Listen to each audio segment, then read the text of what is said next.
થઈ ગયું. પણ મને એ નથી સમજાતું કે તમારો છોકરો ડોક્ટર નહીં થાય તો મરી જાહે, સાયન્ટિસ્ટ નહીં થાય તો મરી જાહે, એન્જિનિયર નહીં થાય તો મરી જાહે, તમારો છોકરો જીવતો મરી જાહે, ગાય અને પ્રકૃતિથી જુદો પડી જાય ને એટલે.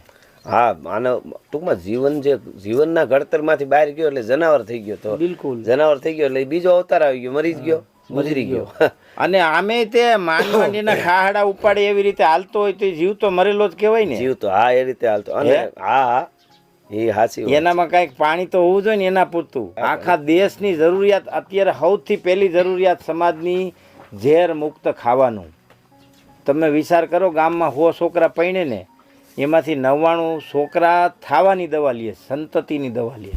ખતમ થઈ ગઈ આપણી સંતતિ. ઈ થઈ ગઈ ખતમ, જન્મવાનું બંધ થઈ ગયું. તો ઈ તો કહું છું ને, પેદા થતા જ બંધ થઈ ગયા. પેદા થતા બંધ થઈ ગયા ને, પેદા થાય તો પછી જન્મે નહીં, સિઝેરિયન કરવા. અને એમાંય પાછું એક હોય. હા,